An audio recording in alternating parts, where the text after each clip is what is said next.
All right. Hi, hello, and welcome to Tuesday Notary Titans for Tuesday, November 29th, 2022. My name is Bill Soroka, author of Sign and Thrive and founder of the Notary Business Builder Advanced Notary Mastermind. I'm here, I think, with my fabulous co-host, Laura Biewer.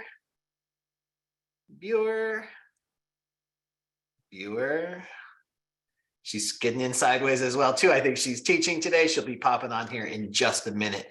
Guys, welcome to Tuesday Notary Titans. This is a time for you to connect with each other. Please use that opportunity to do so in the chat. Let everybody know where you're coming from. Hello. Happy holidays. I see all kinds of friendly messages in there today. Also, the power of a group like this is coming together, connecting with other notaries that are like-minded and growing every single week. So use the chat to connect, ask your questions as well. In the meantime, what TNT is really all about is getting your questions answered about your business, about certain situations that you've been facing, how to grow your business in this changing economy that we are faced with today. And that's what we get to talk about here. The best way to do it is to use the raise hand feature in Zoom, which could be in different places depending on the type of Zoom you have or the type of device that you have. If you have any questions about it, it's usually, if you hover over my face right now, it's going to be in the reactions tab.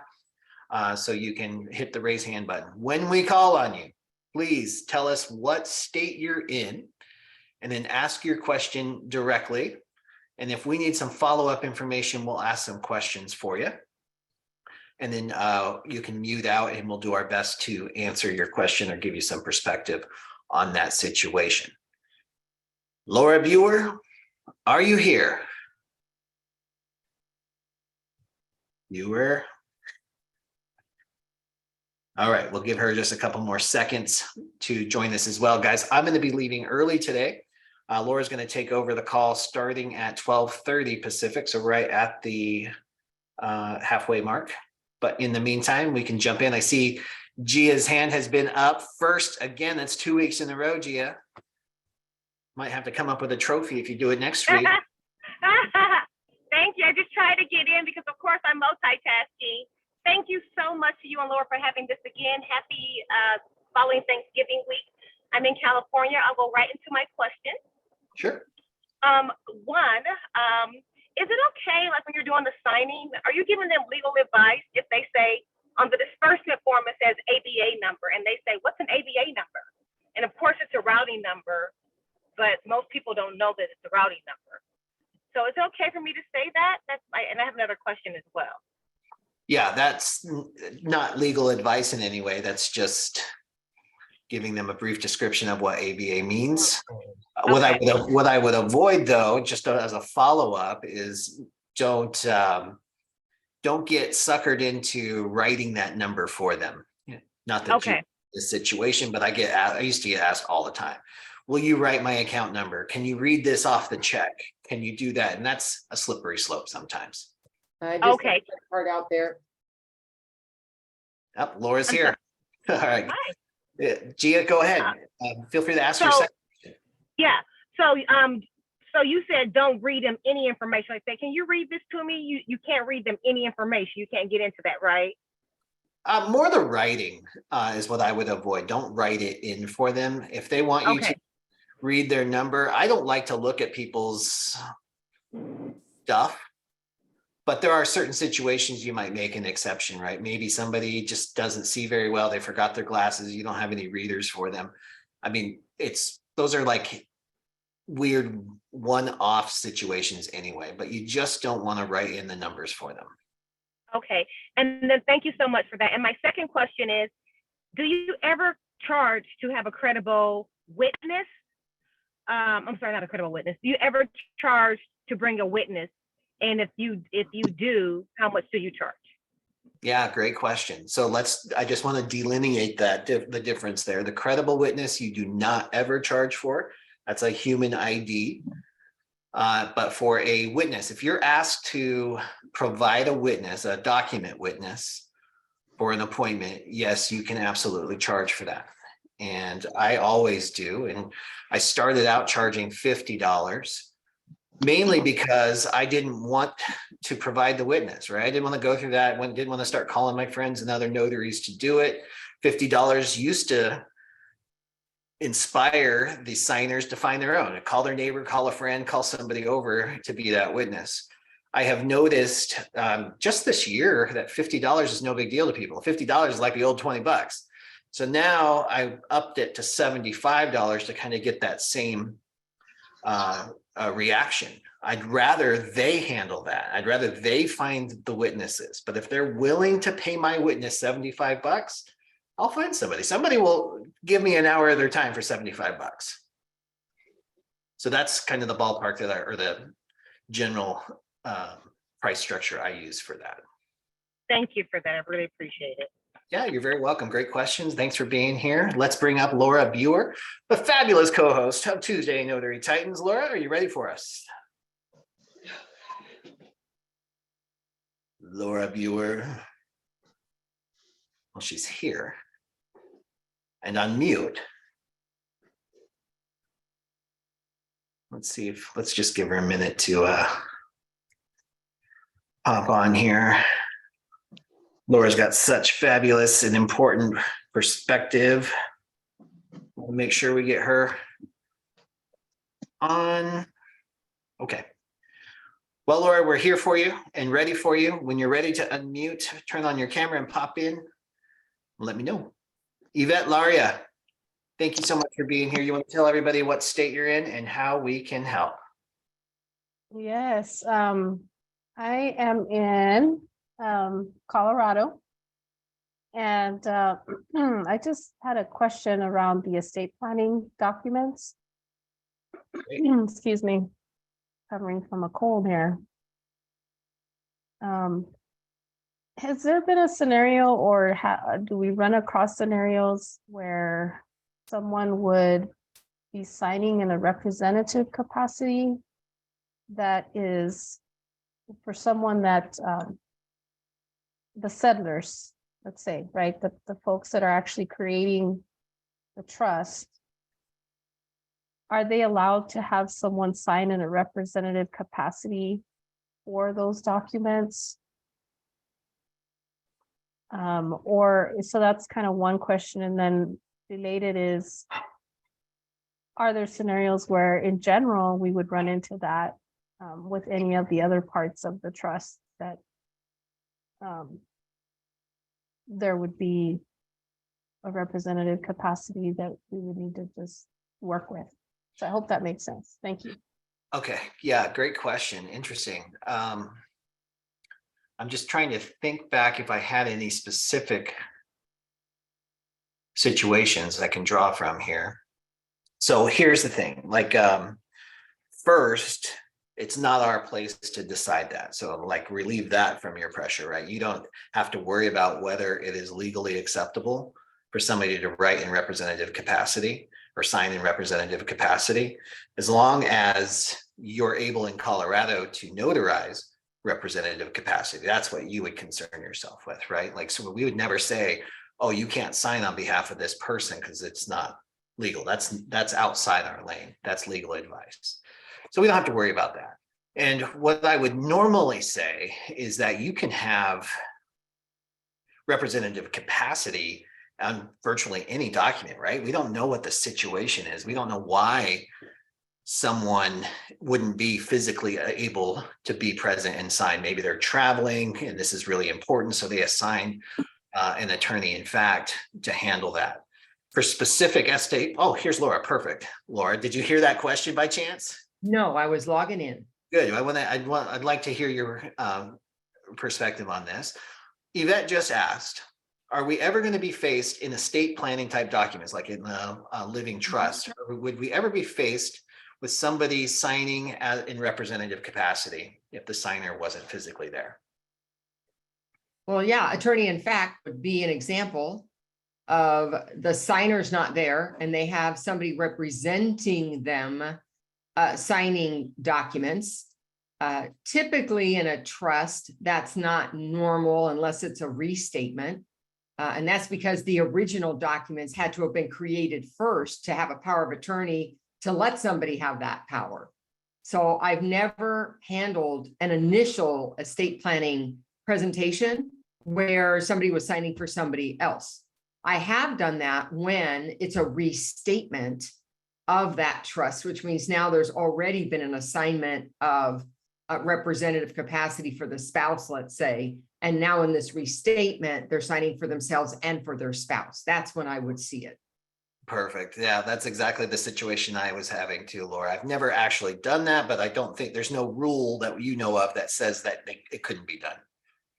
Yeah, And- the only rule would be is that there was some formalized document before that trust came to be, such as a power of attorney outside the trust, that gave that permission, and in the permissions allowed them to establish a trust. You know, not all powers of attorney are the same. Right? They all have different rights that can be included in there. Yvette, does that help?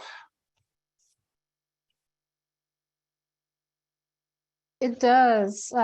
In Colorado, we're not really asked to do a whole lot of digging in relation to the person's representative capacity. They're really just supposed to state out loud that they have that representative capacity, although we could, it's within our Oh, you muted yourself again, Yvette. Jesus, these little things are so sensitive.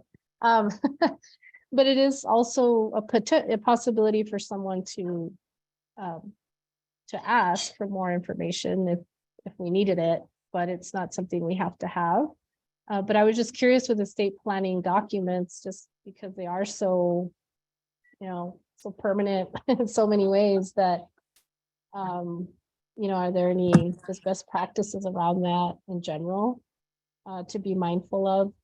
But I know in Colorado, we don't have to dig a whole lot. They just need to state it out loud that they do have the representative capacity and authority. Sorry, I know that we can't, they can't take oaths for other people. They can't do a jurat for the signer. They can't take an oath or affirmation. Go ahead, sorry. So two things. One is most states are that way. Colorado's not the only one. California, I don't have to see it. I don't even have to ask.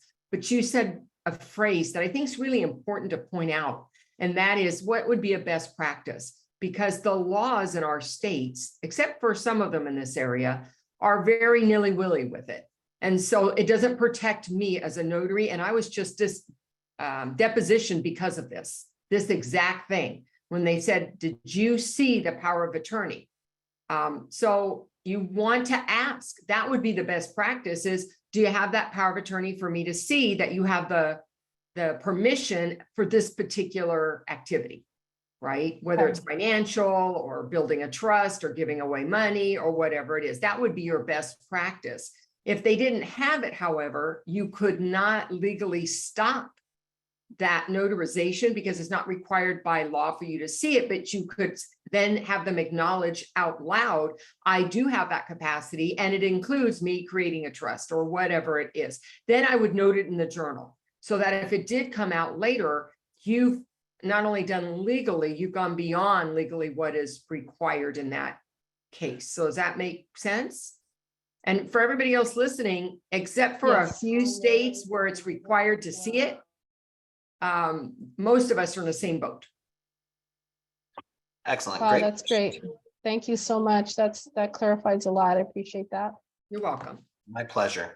Laura, would you like to do a full-on introduction of yourself too? Well, absolutely. Thank you, Bill. I had a refrigerator emergency, so taking apart my refrigerator real quick. But my name is Laura Biewer. I'm a California notary. I am the founder of Coach Me, Laura, and my role or job is to help you feel the most confident and competent at providing the service that you provide, whatever that may be. And I'm also co-founder of Notary Business Builder and creator of Notary Symposium. And there you have it. And I do have an announcement today, Bill. Yeah, that's perfect timing. That was going to be my next question. Yeah, I great news is I found another way to organize providing free coaching to those who follow me rather than one at a time during the week to the weekend. Bad news was the first link I came up with decided was a bad link. So I had to redo it. So if that is something, if you ever think, I have a question I want to ask Laura, you can go to my homepage, coachmelaura.com with Calendly there, and just book a Saturday appointment. It's always 8 a.m. Pacific time on a Saturday, except for holidays. If that happens, then like this Saturday I'm on, but the last 2 Saturdays of the year I'm not. And so I can hold up to about 30 people in a call. And so if that's something that you're looking, you just have a laser coaching, meaning I'm not going to tell you how to market everything, but I can handle very direct questions for you. And if they're state specific, that's fine. I'll have my hotline dashboard up and I can answer those as well. So it's on Saturdays at 8 a.m. I'll be on for an hour and I can answer your questions. And I promise to have a good link this time. That's 8 a.m. Pacific, and it's coachmelaura.com. I did put the links in the chat for you as well. Remember, there's only 30 spots open each Saturday morning. So if it's something you're interested in being a part of, make sure you get that scheduled right away. All right, awesome. Thank you, Laura. Welcome. I'm glad you're here. And thank you for taking over for me. Just a reminder, guys, I'm leaving in about, I can't do math now. I'm leaving at 12:30 p.m., which is in 13 minutes, I think. Peter Paletti, it is so great to see you. I know you're in Illinois. Come on up. How can we help? Hi, happy holidays to everyone. So last week I was on a call with Tyler. Hello? Hi, we're here. Sorry. I just looked at the screen, I was missing. So I was on a call last week with Tyler and my wheels started moving a little bit regarding voice recognition platforms such as Alexa and Google Assistant and Siri. Does anybody use those in terms of a business listing, as an add-on for, some of these other listings that Tyler was talking about on this call? Does anybody use the voice listings, and is there any positive results from them? Yeah, what a great question. I love this. And I love that Tyler got your wheels turning. Tyler Botsford is our digital marketing guy from NBB and the SEO training course. So yeah, I would love to hear anybody in the chat, like blow it up in the chat if you have been using this. What I have heard from people is that, and I don't even want to say her name right now because she's going to start yelling at me, but Alexa and Google, the Google Home, they pull from directories that already exist. So I've seen people demonstrate that they just say, find a notary near me, and it actually does pull up some listings, but you can get really specific and targeted with that if you get intentional with the actual platforms. The Google Home especially, because that's, Google loves Google. So if you already have a Google business profile, a lot of times those are already popping up there too. I would love, I think this is something new, Peter, that a lot of people haven't tapped into yet. Yeah. But as these voice devices gain in popularity, I mean, they're already incredibly popular, but they can do so much more. I think we're going to see more and more value in stuff like this. Laura, have you heard any rumblings of this? Yeah, I have heard of it. I'm not using it. But I could go to Alexa and I could say, good pizza place near me, and it'll come up. I don't know how people get on that listing that it comes up. It could be your Google profile. I don't know, but it does produce businesses when I ask. Yeah, in fact, you could try it right now. You're all on mute anyway. If you have one of those devices, you could just turn to it and say, Alexa, find a mobile notary near me. I can even talk. I found a few nearby options. Luke's delivery service. Oh yeah, see, it's popped up a few. Yeah. Alexa, stop talking. Mobile delivery. Alexa, stop talking. Alexa, stop talking. So, Peter, I think that's a really great idea now. And then I would check in with Tyler too. And if we need to expand on this and get a more specific training on it, we certainly can. But here's the thing, if it doesn't cost money, if it's free to do these things, then it's, you already have your answer. The more exposure you can get is going to, at very worst, going to give you a boost in your search engine optimization. Yeah. Right. And that was going to be my next question is, can you get those free? I couldn't find it free. I did find something called voicecommand.net where you can take all of these different platforms for $199 for 6 months or $299 for a year, and they'll put you on all of those platforms. So I was wondering if anybody had used that, but apparently not. I think I think that you're sparking something new here, Peter. So we might, and if you want to collaborate on this a little bit, I love tinkering and experimenting with this stuff. Maybe we can do a little more research. Like, you got to do due diligence, right? We just don't want to just jump in there, and we don't want to just waste $200 or $400 a year, right? So let's maybe get together and maybe we can work out a little strategy and share how this is done. And if you're listening to this right now and you like to experiment and you're looking for something new, this would be an opportunity to do it. Peter, shoot me a text message and Sure. let's set up a call and work it out. And one more thing, one of the pages I saw as I was looking at this stuff, it says that 56% of all searches are voice activated. So if that's the case, that's a lot of business out there. That is. Yeah, that makes things really interesting. Okay. Cool. Thanks for Thanks. sparking up another idea, Peter. Just exactly what I need. Love it. All right, thanks, Peter. We'll catch you later. Angela, welcome up. Tell us what state you're in, Hello. we can help. Yes, I'm in the state of Florida, and I do mobile as well as RON notarizations for real estate transactions. My question is about the acceptability of a passport card as an identification versus the passport. I do have the NNA's acceptable IDs, and I've looked at everything for Florida, but I'm just curious, are we able to use the passport card as an acceptable ID? Great question. That's going to be super state specific. So I'm going to default to Laura just because I don't know if it's top of mind for you, Laura, or not, but. Well, it's not just what Florida allows on paper or traditional, that's your whole listing of IDs, but the platform will also determine it. And some platforms cannot support the passport card. So whatever platform you're using as a RON, that's who you need to find out if they can support handling the card. Well, I did have one come through, and so I was just curious about that. All right, so you're saying you actually did one? Yes, it's been accepted by the credential analysis. Okay, so then I'm not quite sure your question, because it's the platform took it. Is a passport card one of your Florida Yes. IDs? Okay, Yes. so you're using a card that you already know is accepted. You actually successfully did it on the platform. I'm not quite sure I know what the question is.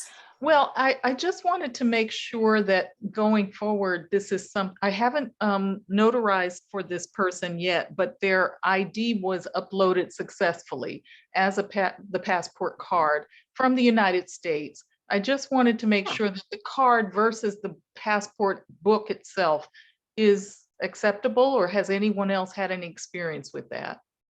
So again, I'm going to go back to what your state law says. Does Florida accept the passport card besides the passport? In California, it's even Steven. They can use the card or the passport. Well, what our indications just say is passport. It doesn't say card or book.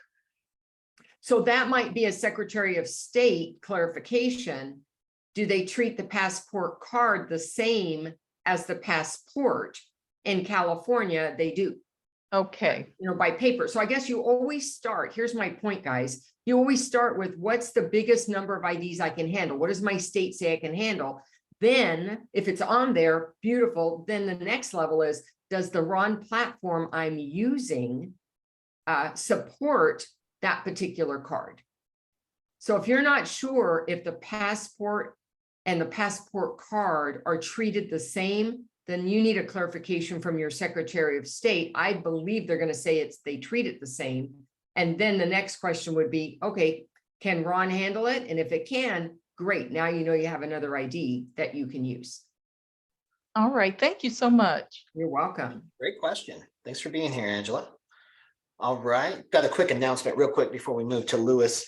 Guys, I've got two events coming up in the next week that you might want to check out. First, you'll see a lot of these legacy type events coming from me in the coming months. But if you have ever wanted to write a book, tomorrow, my friend Matt Emery is doing a free training on how to write and publish a book in 90 days. It's totally free. You just have to register for it. And you can do that at notarycoach.com. You just got to scroll all the way to the bottom of the page and click the big orange picture and register for that event tomorrow at 2 p.m. Eastern time. The other one, and this is huge, guys, if you're making the pivot right now to specialty notary work, general notary work, and any one of those specialties in there, your search engine optimization means more now than ever before. And Jim Allen, the marketing notary, you've seen him on Clubhouse. He's been running these classes quite a bit. He has a class coming up on Monday where he's going to teach you how to optimize your Google business profile. It's one thing to have it set up. It's another thing to have it optimized and actually generating more calls for you. If you want to learn how to do that, you can check out notarycoach.com/courses. And I will post that link in the chat as well. So if you're interested, you can jump on that. All right. Lewis, thank you so much for your patience. Thanks for being here. What state are you in and how can we help? Chicago, Illinois. And Hi, Lewis. What's that you said? I'm in Chicago, Illinois. All right, great. Thanks for being here. What's up? How can I help? You helped me out with a few things. I'm glad that you actually just brought up the Jim Allen search engine optimization, because I did have a question about it, because I have did it, I think it was a year ago, or yeah, I believe it's been a year. And I just wanted to, is he even on the call? I don't know. Jim, are you on the call today? I'm not sure, but jump in. What's your question? Okay, so I basically wanted to see if he could like take a look at my page and see if anything is, if I'm doing anything the wrong way outside of what he taught us to do inside of the class, because I haven't really gotten the results like that. So I just wanted him to check it out for me Sure. to see if I was doing anything, if he had any other suggestions. My other question is, sometimes when I talk to people over the phone, I have struggle with verbiage, saying things a certain type of way when people ask questions like, well, why does it cost so much? Or it's like, I know the answer, but I don't want to say it because I don't want it to come out the wrong way. So what do you suggest for notaries to answer questions to people a certain type of way without it sounding rude or anything like that? Great question, Lewis. Okay, so I'm formulating my answer, Laura. Do you have a good response for Lewis right now? So I want to make sure I understand his question. This is, how do I respond to customers who challenge the fee? Do I understand correctly? Yeah, fees and any other type of questions, is like that's a struggle that I didn't have the answer for certain things, but it's just the way to word your answers so it don't come off as rude or anything like that. Because of course I'm not trying to come off rude, but I don't have any other way of saying things some type of way. So Louis, let's just take fees, because I don't think we're going to be able to handle all the questions that could come up on a phone call. But let's start with the one you presented. And for me, I don't answer the question of what's the fee. I first try to find out, one, do they even need my service? Because if they don't, I can hook them up with a service that's more appropriate for them. And if they are needing my service, then I need to know more. I need to know more about how many documents. I need to know how far I'm going to go. I need to know what other things might impact the cost of the service before I even estimate what I think that's going to cost them, so that I can say, oh, so what you'd be needing from me is you need me to handle a split signing. I'm going to be going to 2 different addresses, and there's going to be a signature on each document. I'm going to take the document with me to the other person, get that done, and then you want me to scan it back to you, right? So that sounds like a lot of different services going on. Now I can estimate, if they confirm, yes, that's what I want. Now I can estimate the different costs that are going to be associated to that. I think when customers are challenging fees, I think it's because they don't understand what's behind the fees. And all they see is you're going to put a stamp on my paper, and they don't understand about all the costs associated with getting that far.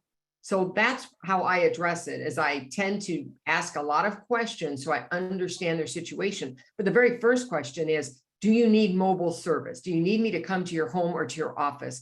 Because I can stop it right there. If they're not interested in that, I just want to pay for a notarization, I'm going to send them to a shipping center.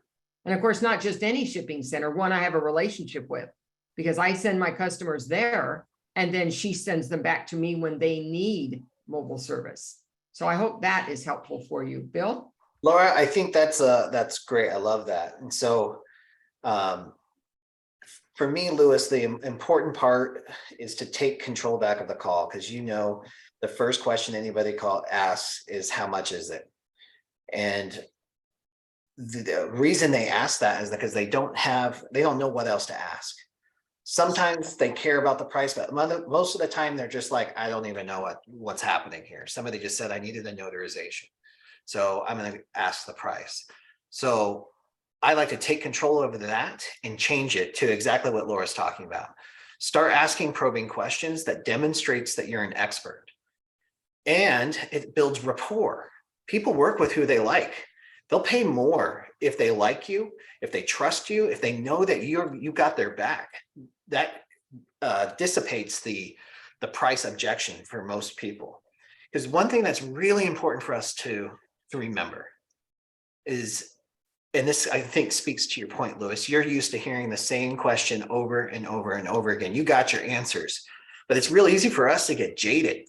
We're like, I gotta have this answer the same question over and over and over and over. But your customer doesn't have that experience. This is new to them. It's a new invented question that they just came up with. They're learning along the process. So one of the ways that you can help with that is to remind yourself why you're in this business. For most of us, it's to help people. And if you have to, take a breath before the call, take 3 breaths before the call, or have a pre-call mantra just to remind you, who could I help today? How am I going to help this person today? To get yourself in the mindset, because it's real easy to do. We all do it, guys. There was a time when if I had to answer what type of printer should a new notary get, I thought I was just going to jump off the ledge if one more person asked me that. But I had to check it. I was like, I answer that 3,000 times a day, but it's their first time asking that. So that's would be my suggestion there. Take control of the call. Remember why you're in this business, and treat each call. We think it's just a service call, but it's a sales call. You want your phone to ring and ding. We fight so hard to find new ways to get this phone to ring and ding. And then when it answers, it sounds like somebody's interrupting our Yellowstone spree or binge watch, or we've got to answer another question, or we feel unappreciated. Like if somebody says, well, why is it so much? Well, because I'm awesome. But they don't know that yet. You got to prove it to them. So every single call, you got to roll back to foundational. roll it back to foundational because they don't know you're an expert yet. You've got to prove it to them. And you can do that in seconds and minutes with the right questions and the right attitude. I love that question, Lewis. Was that helpful? Yeah, it was helpful, but it's still leaving a little bit of a question because all those things I have done, like I don't really, it don't bother me when they ask. I just get mad at myself for not being able to answer it in a way to where I can make it make sense to them as to why. So I say something like, "Oh, that's just how much it costs." And I'm like, I know that's a terrible way to answer that question, but it's because I ain't have another way to answer. And a lot of times I don't really do loan signings and packages or anything like that. I always pass those off to other people because I don't want to do those. So I do like general notary stuff, and it'll be like, so I'll charge maybe like $30 or something for it, and I don't really know how to, explain to them like $30 is a lot of money to them, and I don't really know how to, I would be lost for words as to why it costs $30 to come to them and things like that. So that's really what it is, just having a way to provide provide the value as to why they would spend $30 with me. Because by the time they reach me all the time, they didn't already went to the to FedEx and UPS or the currency exchange and stuff like that. Okay, so that was still too much. So they're shopping around for the cheapest price. Is that what you're saying, Lewis? I believe so, yeah. Okay, all right. So here's what's really important too, I think. First, what we're talking about is overcoming objections. But one of the other traps that we fall into is that we think everybody thinks like that. And that's just not the case. At some point, Lewis, if you get the impression they have gone through all these, they tell you, look, I'm calling this place, this place, this place. They wanted to charge me $28. I'm not paying that much. That's a price shopper, and that might not be the client for you. You might not be their notary.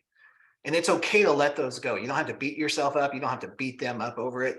It's just, they're not the right fit for you. They will find the right fit because sometime in the next 3 hours, as they make their way down that list of notaries in their area, they're going to find somebody who's going to be willing to do that, most likely. But if they want to work with you, overcoming objections, guys, remember the value you bring to the marketplace. We're in the convenience economy. So if they want this done and they want it done conveniently, they don't have to fight traffic. They don't have to get a babysitter. You can meet them right in their living room. You can be in and out of the door in 12 minutes versus 45 minutes in traffic. All the value that you bring, those are the type of objections that you want to have at the tip of your mind. And it takes a little bit of time to practice those, but write them down. So when somebody says this, I'll say this. And that differs for every one of us, right? Because it's going to depend on the state. We've got some rules that we have to follow. And it has to do with your own parameters. Where are you willing to go? What time you're willing to go? So have those set up so you have a go-to. Oh gosh, we used to have these in the call centers all the time, but there's just a list of your most common objections and how you're going to overcome them and start practicing them. You have nothing to lose. If you say, well, that's just the way it is, like you're kind of doing right now, Lewis, then that's the results you've got. So if you throw one out there, the worst case scenario is you're not going to get that customer. You didn't have them anyway, but eventually you're going to find one that just resonates. You're going to find your value and it's going to pop, but you got to find something that you believe in because you got to sell it. Laura, anything else that you'd follow up with overcoming objections? No, I agree with everything that you said. And I would say, if you've decided what your appropriate fee is for your business, you say it unapologetically. My fee for the service you're requiring is X amount of dollars. And that's it. Don't think about, well, would you do it for 20? I mean, if this is your fee, this is what it costs you to be in business, then this is appropriate for you. And that's what you need to do. And they're not your customers, Bill said. But I think practicing, writing the objection down and then writing a potential response. And I saw some people in the chat suggesting you get a notary buddy, somebody you could practice with, because that's how you'll get better at it. Yeah. Okay. Lewis, great question. Thank you for sparking that conversation. Good luck, and I look forward to seeing you come back with some of those objections. Bill, you ready to run? Yes, I am. Thank you very much, Laura, for taking over. Let me make you a co-host so you have Thank you. total control. Let me get everybody muted again though, because we got some background noise. And I just muted you too, Laura, sorry. Good. All right, goodbye, everybody. Thank you so much for growing yourself and your business on the Tuesday. I'll see you next week. Thanks, Bill. Okay, Louis, let's see, we can put your hand down. And then Phil, you're up. Hey, Laura, I was gonna say Bill had a hard stop at 12:30. It lasted till 12:39. That's just the way they roll here on TNT. But I just want to say good afternoon, everybody. Happy time, happy week after Thanksgiving. As most of you are aware, at 5 minutes after the hour, we do our short Zoom presentation. We'll teach you how to generate another source of income if that's important to you, but more importantly, protect and grow your business. I think you'll see why we've had dozens, if not hundreds of notaries join us over the last year or so. And it's exciting to see the growth of the notary community working with me. It's so awesome to be part of so many different groups and organizations. And I appreciate Laura initially for introducing me to this community so many years ago. So look forward to seeing you. I'll post my information in the chat so you can connect. And we look forward to seeing you. Many of you are associates. Please feel free to invite folks. We have 2 short Zooms later today. The first one, 5 minutes after TNT. Thanks, Laura. Thank you, Phil. All right, Patricia. And you are in California? West. California, Brentwood, California. Okay. Hi. My question is, in California, are we allowed to notarize I-9s? So let me answer it in 2 ways. One is I-9s are not notarized in the first place. They are signed by an authorized representative who looks at some ID cards.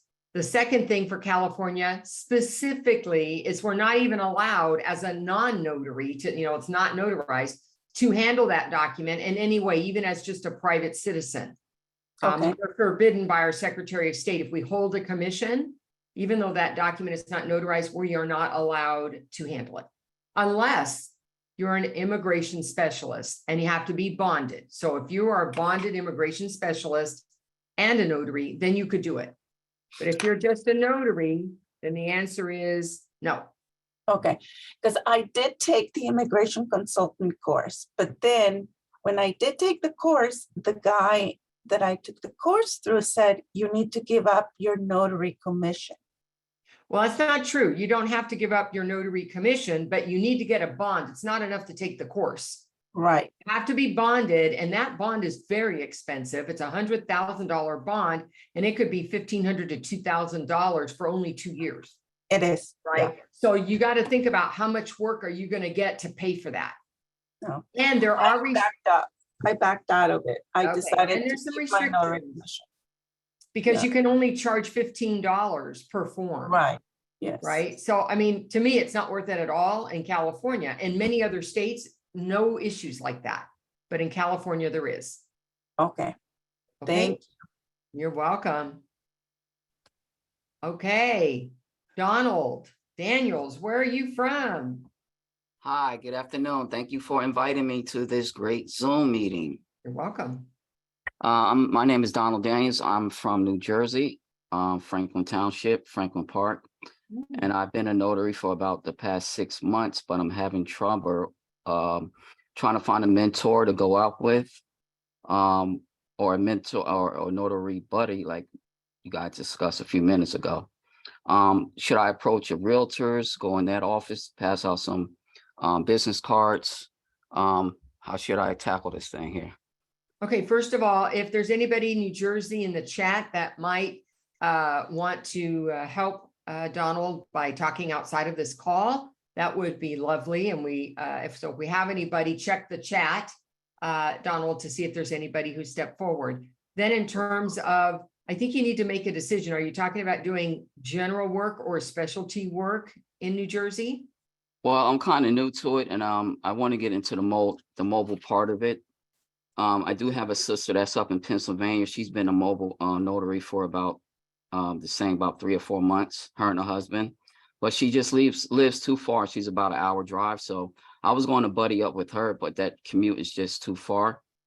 So I was really looking to find someone locally in my area here in New Jersey. Well, when it comes to a buddy, meaning having discussions and exchanging ideas, right? Is that what you mean for a notary buddy? Well, not so much. Well, to go out and just sit down and learn it, So you're asking to shadow.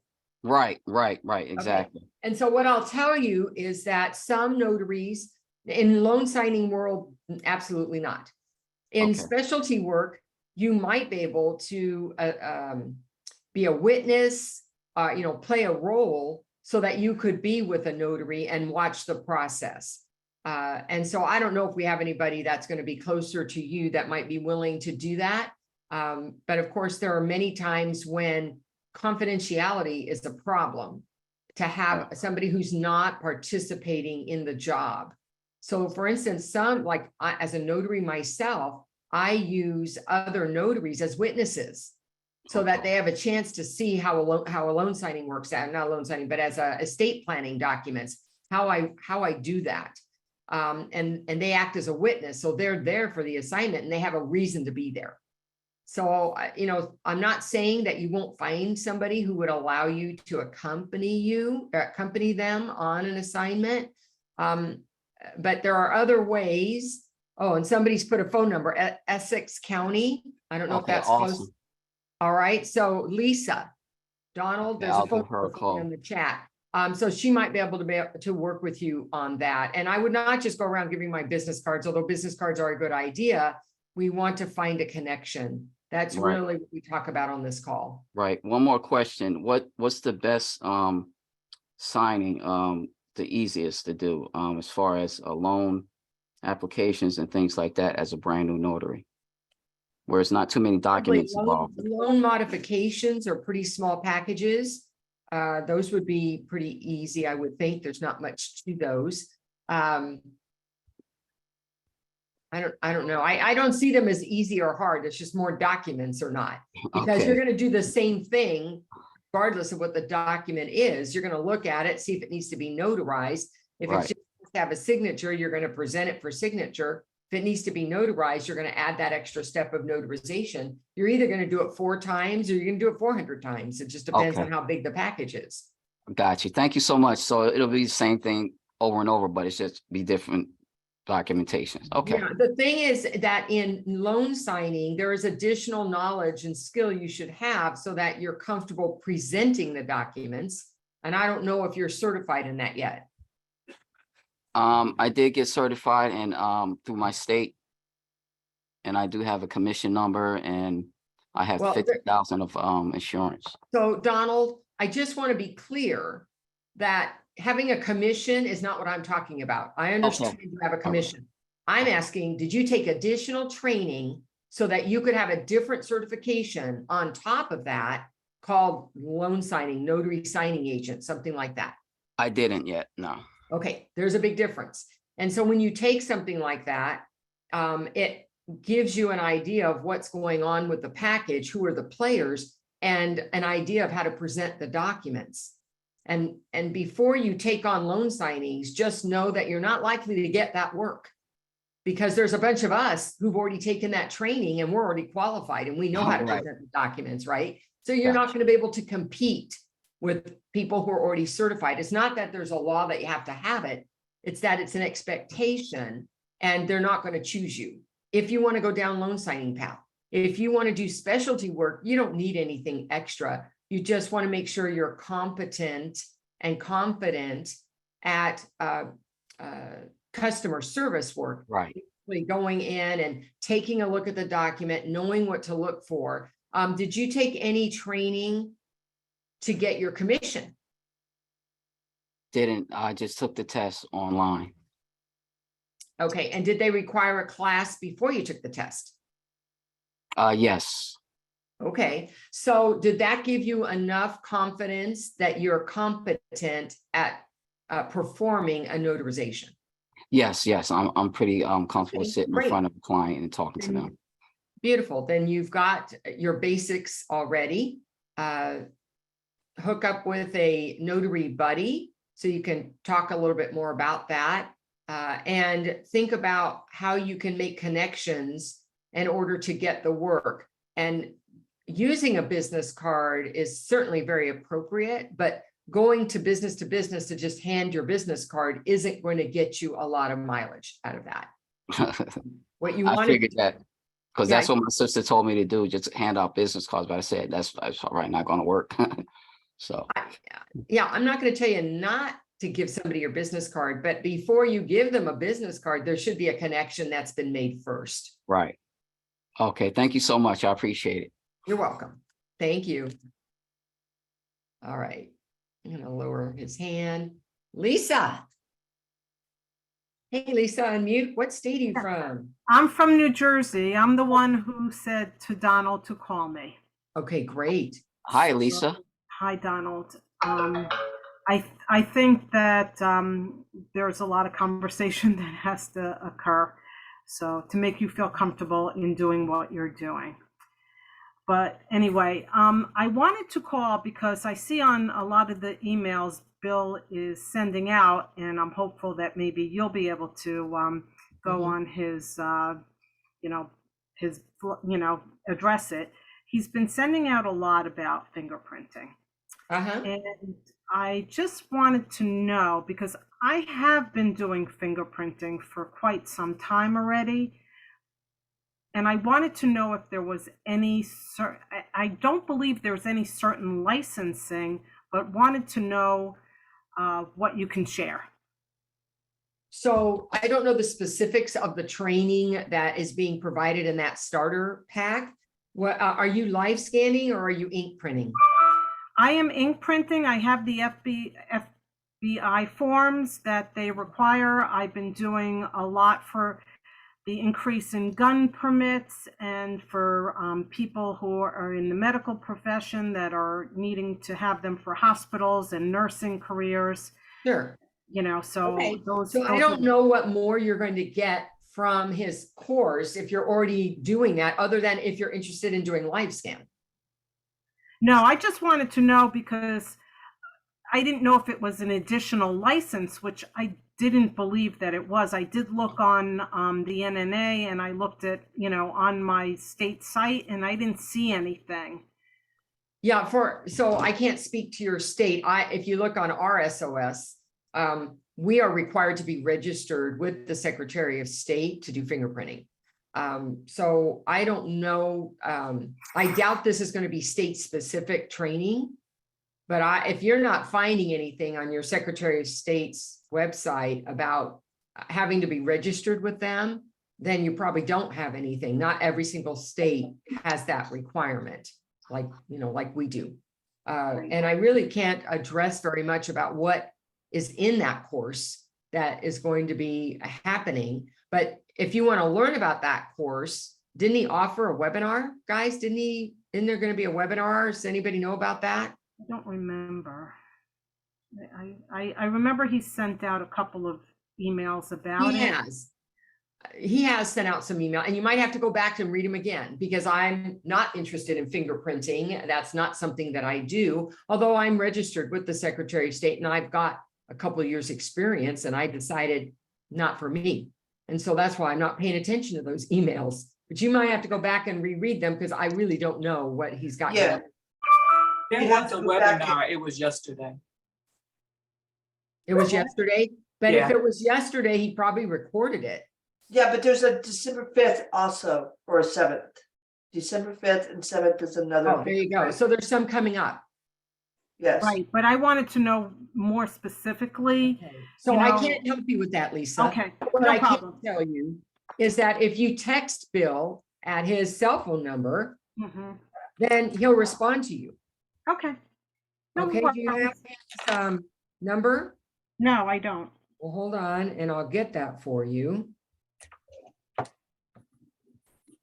So his number is, where is that?